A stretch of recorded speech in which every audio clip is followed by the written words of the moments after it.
Olá, pessoal, sejam todos muito bem-vindos. Eu sou o professor Stanley Costa, professor de Direito Civil e Processo Civil, aqui do LAC Concursos. E hoje nós vamos dar sequência ao nosso estudo sobre a responsabilidade civil. A essa altura, você já estudou sobre o conceito, natureza jurídica, sobre a obrigação natural, também acerca de várias classificações de responsabilidade, e há alguns blocos nós temos falado sobre os elementos essenciais da responsabilidade civil. Tratamos acerca da conduta, que pode ser positiva ou negativa, que pode ser do próprio responsável, mas excepcionalmente é possível que o indivíduo seja responsabilizado pela conduta de outrem, que, em regra, como elemento da responsabilidade civil, a conduta é ilícita, mas pode ser lícita. Falamos também sobre o dano, especificamente sobre o dano material, que foi o nosso último bloco. Caminhamos no último bloco no estudo sobre o dano material e concluímos, você bem se recorda, falando sobre a perda de uma chance. Mas, como eu disse, o estudo ele é um pouquinho mais extenso. Então, no último bloco, nós apenas identificamos o que se trata essa teoria da perda de uma chance. Nós não nos aprofundamos, o nosso foco no último bloco foi, notadamente, identificar as espécies de dano e tratar sobre o dano material emergente e o dano material lucro cessante, tendo apenas conceituado a perda de uma chance. De modo que nós retomamos, antes de falarmos sobre o dano moral, que é especificamente o objeto dessa aula, nós retomamos o estudo para concluir a perda de uma chance. Você se lembra? O dano, como elemento essencial da responsabilidade, pode ser um dano material ou um dano moral. Enquanto o dano material pode ser dano material emergente, aquilo que efetivamente se perdeu em razão da conduta do ofensor. Pode ser um dano material lucro cessante, aquilo que razoavelmente a vítima deixou de lucrar em razão da conduta do ofensor. Mas, dizia no último bloco, doutrinária e jurisprudencialmente, surgiu uma nova espécie de dano, o chamado dano pela perda de uma chance. Reforço, essa figura não existe legislativamente. O Código Civil fala apenas sobre o dano emergente e sobre o lucro cessante. Mas, há algum tempo, a jurisprudência e a doutrina reconhece como espécie de dano, e a grande maioria reconhece como espécie de dano material, o chamado dano pela perda de uma chance. Na aula passada, nós começamos a falar sobre a perda de uma chance. E lá identifiquei para os senhores que esta é uma teoria advinda do direito francês. Do direito francês, que tem por objetivo ressarcir o ofendido nas situações em que a conduta do ofensor lhe retira uma oportunidade. Uma oportunidade. Uma oportunidade de ganho. Ocorre que, desde agora, destaco, que somente será indenizada a perda de uma chance, se essa oportunidade for uma oportunidade séria e real. Grave essas duas características. Grave essas duas características. Porque quando cai perda de uma chance em concurso e tem se tornado popular, normalmente o questionamento está relacionado à alta probabilidade dessa chance. Porque você se recorda, quando falamos sobre as características do dano indenizável, eu disse, o direito civil não indeniza dano hipotético. Não indeniza. É bem verdade que no contexto da perda de uma chance, há uma, podemos dizer, relativização dessa certeza do dano.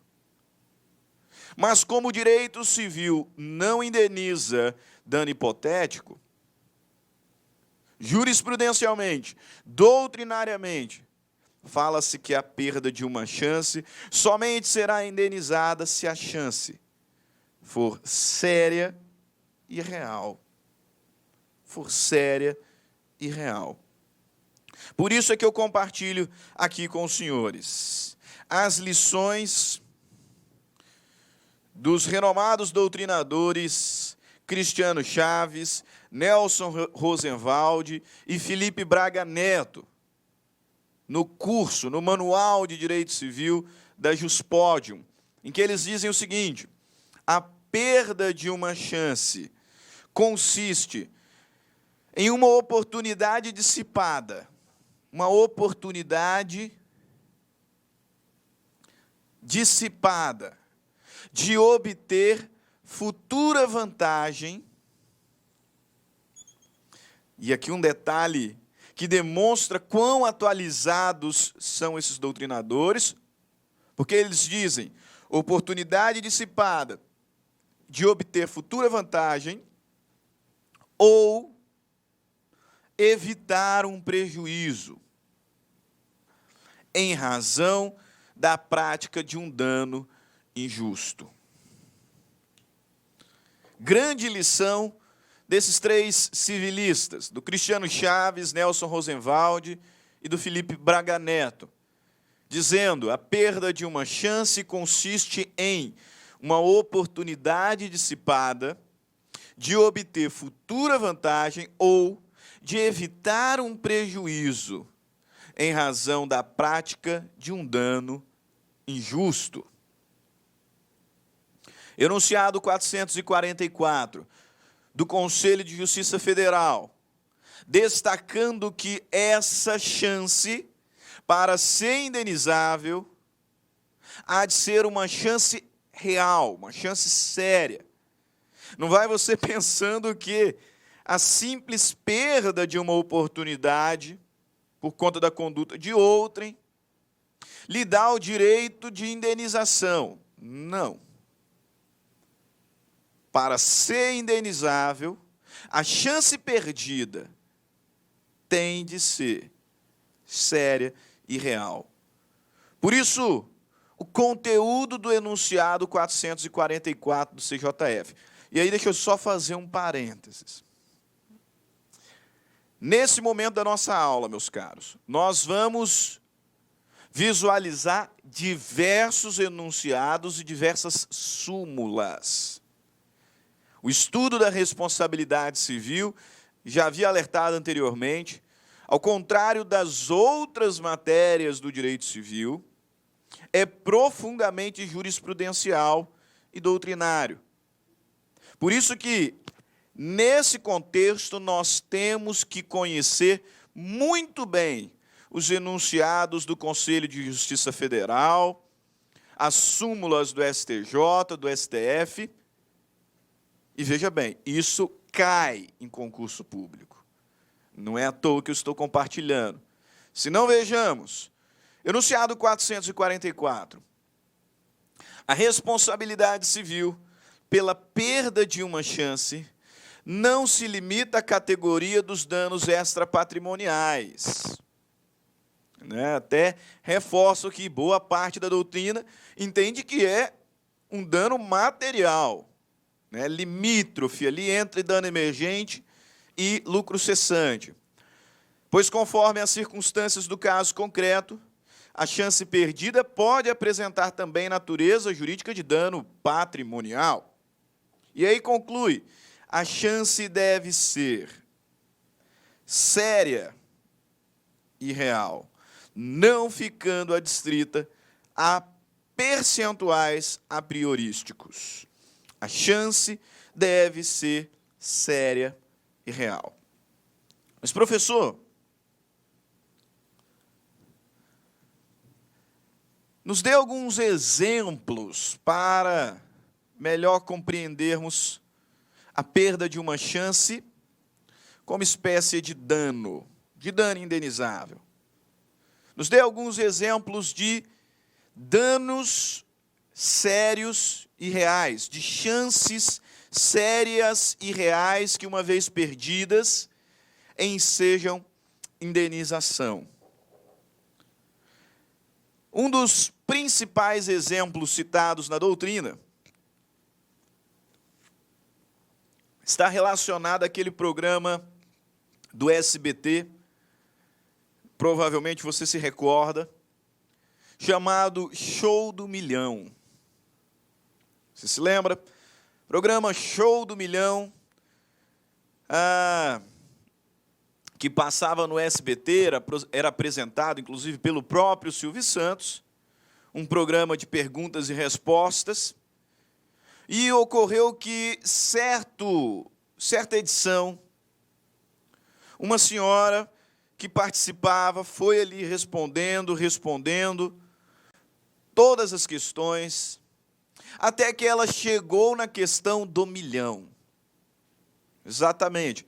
Como poucos participantes conseguiram, essa senhora, muito inteligente, participou do programa e foi respondendo as questões, até que ela chegou à pergunta do milhão. E, uma vez no estágio final da sua participação, o Silvio Santos fez a seguinte pergunta: a Constituição Federal reconhece direito dos índios de quanto do território brasileiro? Essa era a pergunta do milhão. Valendo R$1 milhão, o Silvio Santos, então, a perguntou: a Constituição Federal reconhece direito dos índios de quanto do território brasileiro? Alternativa A, 22%. Alternativa B, 2%. Alternativa C, 4%. E a alternativa D, 10%. Se você bem se recorda, no programa Show do Milhão, quando o indivíduo chegava à pergunta do milhão, ele tinha duas opções: respondê-la, e se respondesse errado, perdia tudo, ou parar com R$500 mil. O indivíduo chegava lá, poucos conseguiram a façanha, mas quando chegavam à pergunta do milhão, então, ele tinha duas opções: parar, não respondendo a questão, e então levaria para casa R$500 mil, ou arriscar. Se acertasse, R$1 milhão, se errasse, 0. Considerada a circunstância, essa senhora, que não estava certa sobre qual era a alternativa, preferiu parar. Ela chegou na questão do milhão, o Silvio Santos a perguntou: a Constituição reconhece direito dos índios de quanto do território brasileiro? Alternativa A, 22%. Alternativa B, 2%. Alternativa C, 4%. Alternativa D, 10%. Ela não estava certa sobre a resposta, então preferiu parar, levando para casa R$500 mil, né? Levando para casa uma boa quantidade, né? Uma boa quantia, R$500 mil. Só que, curiosa, depois de parar, levar para casa R$500 mil, ela então pesquisou em busca da resposta para aquela pergunta do milhão. E qual foi a sua surpresa? Que a pergunta do milhão, na verdade, não tinha resposta. Lá no programa, a alternativa dada como certa era a última alternativa, que dizia 10%. 10% do território brasileiro estaria então reservado para os índios. Mas depois do programa, a participante pesquisando descobriu que a pergunta não tinha resposta. Na verdade, a Constituição não fala em porcentagem. E, portanto, a pergunta era irrespondível. E, concluindo, que por tratar-se de uma pergunta sem resposta, ela perdeu a oportunidade de ganhar R$1 milhão em barras de ouro, saindo do programa apenas com R$500 mil. Concluindo que perdeu a oportunidade de ganhar R$1 milhão, ela então ajuizou uma ação indenizatória contra o SBT, postulando indenização pela perda de uma chance. Indenização pela perda de uma chance. Afinal, ela poderia ter ganho R$1 milhão, só que a pergunta do milhão não tinha resposta. Então ela perdeu uma chance séria, uma chance real.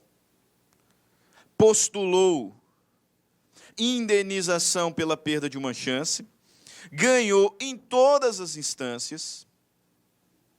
O único detalhe curioso é que quando chegou ao STJ, recurso especial 788.459, quando chegou ao STJ, os ministros entenderam que a perda de uma chance ela não deve ser indenizada no valor final que poderia ser obtido, porque não se trata de um lucro cessante. Lá no lucro cessante eu consigo fazer aqui uma matemática, né, para identificar aquilo que efetivamente, aquilo que razoavelmente eu deixei de ganhar. Agora, no contexto da perda de uma chance, é um pouco diferente, porque ela tinha a chance de ganhar? Tinha, mas ela também tinha a chance de perder. E de perder tudo. Portanto, o STJ julgou procedente o pedido da participante, mas não a concedeu o outro R$500 mil. Ela parou com 500 mil, ajuizou a ação, postulando mais 500 mil, que ela perdeu a chance de obter.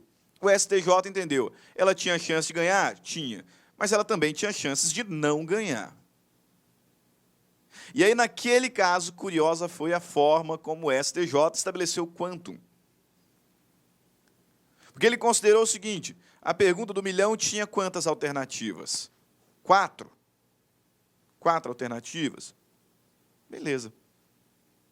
Então, ela tinha a chance de 1 em 4 de levar o outro R$500 mil. Perfeito? Ok. 500 mil dividido por 4, 125 mil.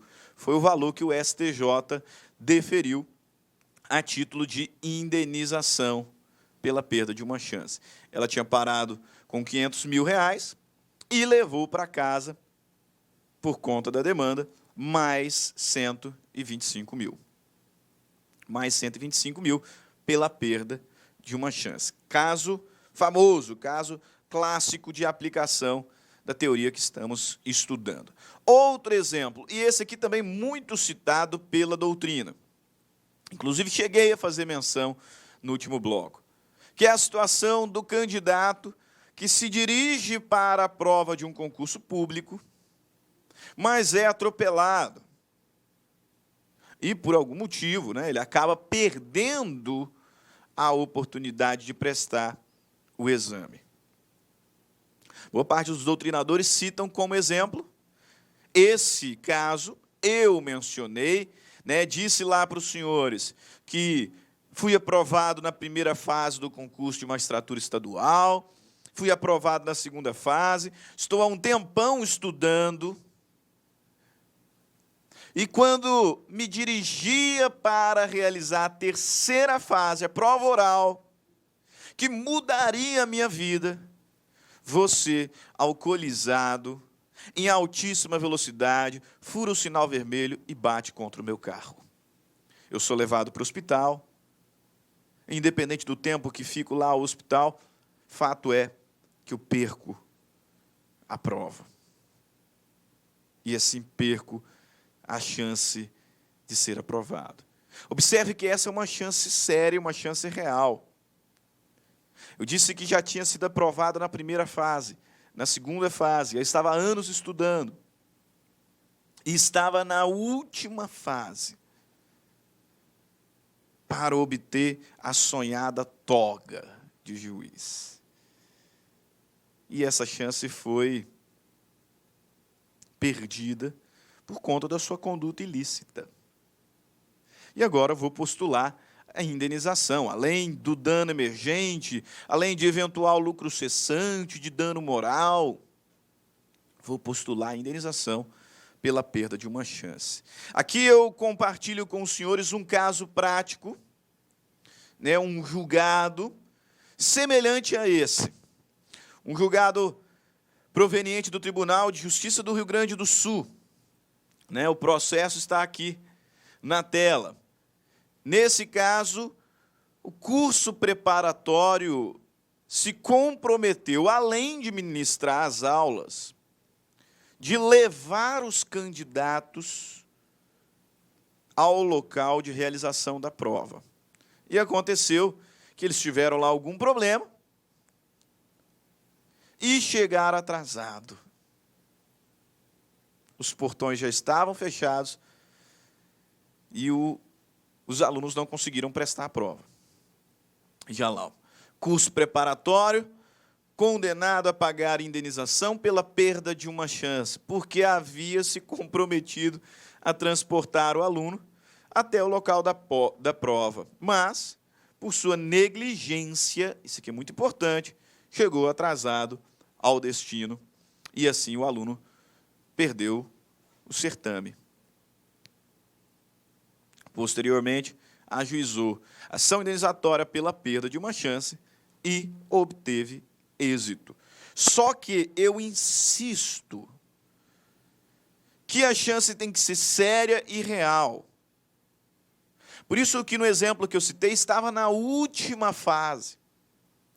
Uma vez que, quando surgiu a doutrina, quando surgiram os primeiros precedentes, e esse aqui era o exemplo, muitos começaram a propor ações nesse mesmo sentido.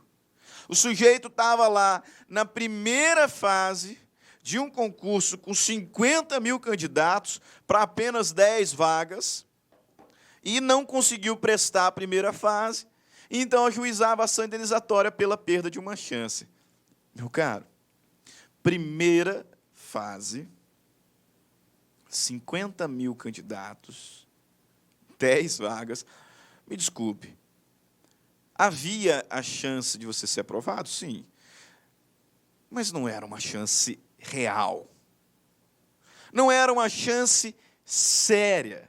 A probabilidade não era tamanha que justificasse a procedência da ação indenizatória. Nesse sentido, veja aqui o recurso especial 1.220.911, também oriundo do Rio Grande do Sul. Teoria, perda, chance, concurso, exclusão.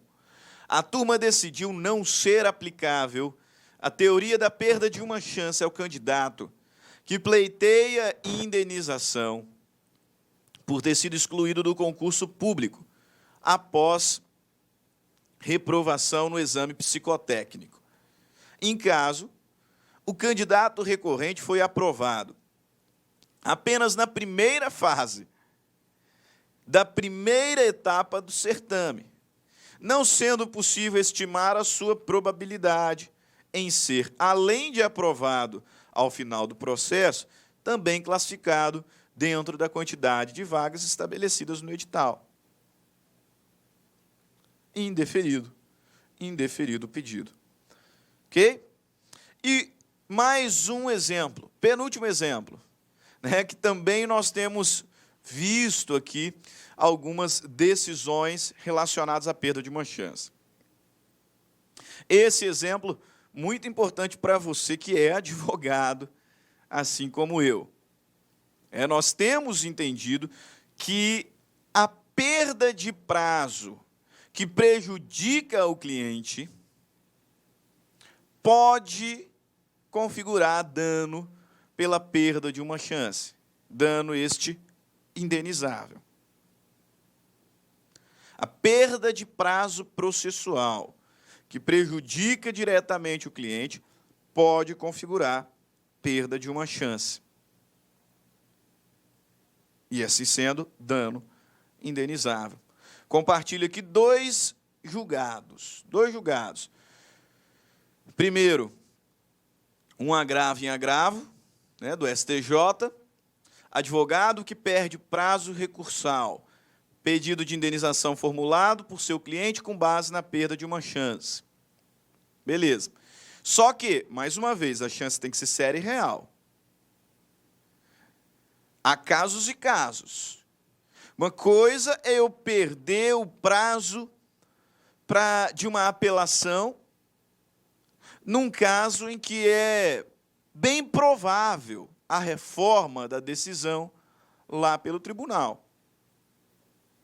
Diferente é a situação em que o advogado perde um prazo recursal de uma matéria, né, para apelar, por exemplo, de uma decisão referente à matéria que tem pouquíssima probabilidade de ser reformada pelo tribunal, de uma decisão que tem pouquíssima chance de ser reformada no tribunal. É possível que o cliente ajuize ação indenizatória contra o advogado fundado na perda de uma chance? Possível é. Só que ele tem que demonstrar que a chance de ganho era séria e real. Por isso, compartilha aqui também o recurso especial 1.190.180 do Rio Grande do Sul. Ponderação, qual que é o requisito necessário para a indenização nesse caso? Uma ponderação acerca da probabilidade de provimento do recurso da parte sagrar-se vitoriosa. Ok? E último exemplo nosso aqui,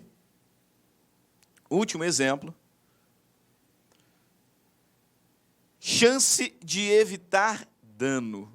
Você se recorda lá das lições do Cristiano Chaves, Nelson Rosenwald e do Felipe Braga Neto, que eu compartilhei, e disse que os doutrinadores estavam muito atualizados quando diziam que ali estava diante da perda de uma chance de benefício ou perda da chance de evitar um dano. Perfeito. Mais recentemente, o STJ tem entendido que é possível postular indenização não só pela perda de uma chance de ganho, pela perda da chance de um benefício, mas também pela perda de uma chance de evitar um dano. E neste caso, tem surgido alguns precedentes relacionados a erro médico. Erro médico. A ideia aqui, meus caros, é a seguinte: o indivíduo vem ali a falecer por erro médico. Por erro médico. E depois tem-se, então, a postulação de uma ação indenizatória pela perda de uma chance de evitar dano. Como assim, professor? Você consegue perceber que ele poderia ter feito outro tratamento? Ou que ele poderia ter feito essa cirurgia com um outro corpo médico? Pois é. O ato negligente, o ato imprudente, o ato imperito, talvez até doloso, daquele corpo médico específico, privou o paciente de um outro tratamento que poderia ter evitado o dano. Ele perdeu a chance de evitar o dano. Esta é uma segunda forma de aplicar a teoria em comento. Repito, a perda de uma chance ela não tem previsão expressa na lei. Ela não tem previsão expressa na lei. Muito embora há algum tempo é reconhecida pela doutrina e pela jurisprudência, mas nós sempre falamos na perda de uma chance séria e real de obter um benefício. Mais recentemente, numa visão invertida, nós temos aceito também a perda de uma chance como fonte de indenização, quando relacionada à chance de evitar um dano. Por isso eu compartilho aqui mais um julgado do STJ. Recurso especial 1.254.141, oriundo do Paraná. Veja lá, ó. A chance em si, desde que seja, veja, concreta, real, com alto grau de probabilidade, de obter um benefício ou de evitar, de obter um benefício ou de evitar um prejuízo, é considerada um bem autônomo e perfeitamente reparável. De tal modo, é direto nexo causal entre a conduta, erro médico, e o dano, lesão gerada pela perda de bem jurídico autônomo, qual seja a chance. O erro médico tenha reduzido chances concretas e reais que poderiam ter sido postas à disposição da paciente. Pedido, julgado, procedente. Perda da chance de evitar um prejuízo. Ok? Beleza? Ótimo. Isso é o que nós tínhamos para falar sobre o dano material. Agora sim a gente começa efetivamente a tratar sobre o dano moral. Vamos aqui primeiro recapitular. O dano, enquanto elemento essencial da responsabilidade civil, pode ser patrimonial ou extrapatrimonial. O dano patrimonial, chamado material, pode ser um dano emergente, aquilo que efetivamente se perdeu. Pode ser um dano material lucro-cessante, aquilo que o indivíduo razoavelmente deixou de lucrar. Mas pode também ser um dano material pela perda de uma chance de obter benefício ou evitar um dano, desde que essa chance seja real e séria. Desde que essa chance seja real e séria. Ok? Ótimo. Com relação ao dano moral, o que se entende por dano moral?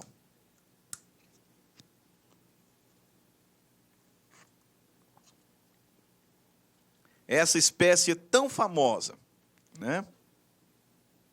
Essa espécie que tem se tornado tão comum nas petições iniciais de ações indenizatórias Brasil afora. Mas, do que se trata efetivamente o dano moral? Você pode anotar. O dano moral. O dano moral é aquele decorrente da lesão a um direito da personalidade. Eu dizia, o dano moral é aquele que decorre de lesão a direitos da personalidade. Ou seja, direitos desprovidos de valor econômico. A exemplo da honra, do nome e da imagem. Conforme previsão do artigo 1º, inciso 3º da Constituição Federal, a dignidade da pessoa humana é um dos elementos, um dos fundamentos do Estado democrático de direito. A proteção da dignidade da pessoa humana é um dos fundamentos do Estado democrático de direito, conforme disposto no artigo 1º, inciso 3º da Constituição Federal. E acontece que, por conta dessa proteção, se a minha dignidade ela é de alguma forma ofendida, dentre outras tutelas, nós temos a tutela reparatória. O que significa dizer que eu, ofendido na minha dignidade, posso, além de uma tutela preventiva, de uma tutela específica, buscar também uma tutela indenizatória. Postular uma indenização por dano moral. Por isso eu repito, o dano moral é aquele decorrente da lesão a um direito da personalidade. O tema tem se popularizado e, na prática, nós temos visto vários advogados postulando de forma irrestrita danos morais, indenização por danos morais. Só que muitas vezes sem a devida reflexão acerca do Instituto. Muitos sequer tentam demonstrar qual foi o direito da personalidade ofendido. O que é, por assim dizer, um absurdo. Entenda, o dano moral é aquele que decorre da ofensa a um direito da personalidade. Direitos que estão diretamente relacionados à proteção da dignidade da pessoa humana. Rubens Limões de França, um dos principais nomes no assunto, diz que os direitos da personalidade estão agrupados em 3 dimensões: integridade física, integridade moral e integridade intelectual. Portanto, a ideia de que, se eu sofro uma lesão na minha integridade intelectual, na minha integridade moral, na minha integridade física, é aí que terei direito à indenização por danos morais. Ainda nessa primeira parte, ainda nesse momento introdutório, é importantíssimo dizer que muitas vezes o dano moral ele vem acompanhado de um sentimento de dor, um sentimento de sofrimento, né, uma espécie de depressão, né, o sujeito fica complexado. Geralmente. Inclusive, muitas vezes nós fundamentamos o pedido de dano moral demonstrando essa realidade fática, que por conta da conduta do indivíduo, a vítima está profundamente abalada, né? Está em depressão, complexada, né? Está com um sentimento de dor, de sofrimento, de angústia, ela está se sentindo humilhada. Isso é verdade. Só que eu quero que vocês entendam o seguinte: esses sentimentos não são o dano moral. O dano moral é a lesão a um direito da personalidade. Não é a dor, não é o sofrimento, não é a humilhação, não é a depressão. Esse estado anímico, esses sentimentos, normalmente são consequências do dano moral, mas não são o dano moral. Ótimo, professor. Mas qual que é a relevância desse destaque? Vai que no seu concurso cai o seguinte: é possível postular dano moral sem demonstração desse estado anímico de sofrimento, de dor, de humilhação? É possível. E a resposta é positiva. Esse estado normalmente é consequência do dano, mas não é o dano em si. Portanto, é possível que o indivíduo sofra um dano moral, sofra uma lesão a direito da personalidade, mas que não tenha tais sentimentos. E não é porque não teve tais sentimentos que não poderá pleitear a indenização. Obviamente que poderá. Até porque, se assim não fosse, meus caros, a gente não ia falar em indenização por dano moral ao nascituro. O nascituro, o bebê lá, o feto, ele não sofreu, não. Ele não ficou depressivo, ele não se sentiu humilhado. Mas tem direito à indenização por dano moral. Você se recorda do caso do Rafinha Bastos e da Vanessa Camargo? E aquela piada que o Rafinha Bastos fez, quando a Vanessa Camargo ainda estava grávida, né, ele disse que comeria ela e o bebê, de tão bonita que estava em determinada festa. Piadinha de muito mau gosto. Pois bem, além da Vanessa Camargo, do marido, o bebê, que ainda estava na barriga dela, foi parte da ação indenizatória. Agora você tem dúvida de que o bebê não se sentiu mal, não se sentiu humilhado, não se sentiu depressivo? Se esses fossem requisitos essenciais do dano moral, então o nascituro não teria direito à indenização. Ou uma pessoa que tem uma doença mental gravíssima e que por conta dessa doença mental, nem sequer teve o real entendimento da ofensa que foi proferida contra ela. Está ali levando a vida absolutamente normal. Absolutamente normal. Não entrou em estado de crise. Veja bem, essa pessoa não pode postular indenização por dano moral? Me parece óbvio que sim. Imagina uma criança de 2 anos, que de alguma forma teve seus direitos da personalidade ofendidos, mas que está ali brincando, feliz da vida, não entrou em depressão, não. Se ela não tem direito a dano moral, sim tem. Então eu chamo a sua atenção com relação a esse detalhe. Sim, muitas vezes o dano moral ele vem acompanhado de um sentimento de dor, de sofrimento, de humilhação. Mas esses elementos são consequências, são possíveis consequências do dano moral, e não o dano moral em si. Por isso, enunciado 445 do Conselho de Justiça Federal, veja lá, o dano moral indenizável não pressupõe necessariamente a verificação de sentimentos humanos desagradáveis como dor ou sofrimento.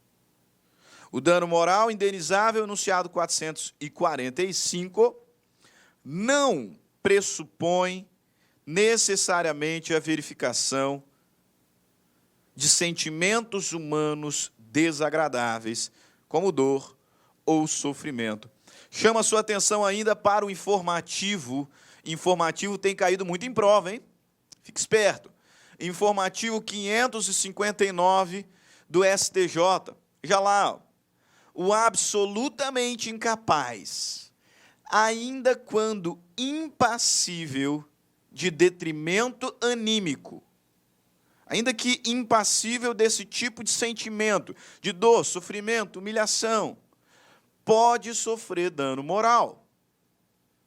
Isso porque o dano moral caracteriza-se por uma ofensa e não por uma dor ou um padecimento. Eventuais mudanças no estado de alma do lesado, decorrentes do dano moral, portanto, não constituem o próprio dano, mas eventuais efeitos ou resultados do dano. Já os bens jurídicos, cuja afronta caracteriza o dano moral, são os denominados pela doutrina como direitos da personalidade. E segue o informativo, que são aqueles reconhecidos à pessoa humana, tomada em si mesmo e em suas projeções na sociedade. A Constituição Federal deu ao homem lugar de destaque, realçou seus direitos e fez deles o fio condutor de todos os ramos jurídicos. A dignidade humana pode ser considerada, assim, um direito constitucional subjetivo, essência de todos os direitos personalíssimos. E é o ataque a esse direito o que se convencionou chamar dano moral. Ok? Então, veja, o dano moral não pressupõe esse detrimento anímico, sentimento de dor, de sofrimento, de humilhação. Normalmente vem acompanhado, mas são possíveis consequências, e não o dano em si. Tanto é verdade que o absolutamente incapaz pode sofrer dano moral, que um portador de uma deficiência mental gravíssima pode sofrer dano moral, que um nascituro pode sofrer dano moral. Ok? Caminhando para o final da nossa aula, desse nosso primeiro bloco, o dano moral é uma figura que acabou se popularizando e, infelizmente, nós temos vivido um momento, podemos dizer, de banalização do dano moral. Porque agora todo mundo acha que tem direito a dano moral. Né? Certa feita, um indivíduo me contratou para defendê-lo numa ação indenizatória. E ele queria que, além de contestar, eu apresentasse uma reconvenção, pedindo indenização por dano moral contra o autor. E aí eu perguntei para ele, mas por quê? Me desculpa, mas pela narrativa fática, pelos documentos que você me trouxe aqui, pelo que li da petição inicial, apresentada pela outra parte, não consigo enxergar nenhum dano moral que o senhor sofreu, tenha sofrido. Por que o senhor acha que nós deveríamos, além de contestar, reconvir, pedindo indenização por dano moral? Ah, doutor, porque ele ajuizou uma ação contra mim, né? Ah, para, né? O sujeito, ele queria postular indenização por dano moral pelo simples fato de que a outra parte ajuizou uma ação contra ele. Isso é um grande exemplo de banalização do Instituto. Todo mundo acha que tem direito a dano moral. E como nós vimos, o dano moral é a lesão a um direito da personalidade. Que sofrimento, dor, humilhação são possíveis consequências de um dano moral, mas não são o dano moral. E é por conta disso que surgiu uma teoria chamada teoria do mero aborrecimento. Doutrinariamente, de forma quase pacífica, porque o tema ainda é discutido, nós temos chegado à seguinte conclusão, de que meros aborrecimentos, meros dissabores da vida não caracterizam dano moral. Nesse sentido, enunciado 159 do Conselho de Justiça Federal. O dano moral, assim compreendido, todo dano extrapatrimonial, não se caracteriza quando há mero aborrecimento inerente a prejuízo material. Meros dissabores, desgostos, desilusões não atestam de forma alguma o dano moral. E para fechar, qual é a finalidade do dano moral? Perceba que, tendo constatado que o dano moral é uma lesão a direito da personalidade, portanto, a um direito extrapatrimonial, um direito que não tem valor econômico, me parece correto dizer que a finalidade da indenização pelo dano moral não é reparar, porque não tem como reparar. O bem jurídico atingido é extrapatrimonial, então eu não consigo reparar. Por isso que a doutrina vai dizer que a finalidade da indenização por dano moral é compensatória. A natureza jurídica é compensatória.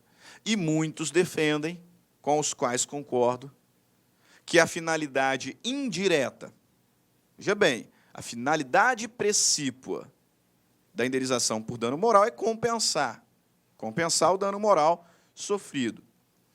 Indiretamente, nós poderíamos também falar em finalidade punitiva e pedagógica. Como assim?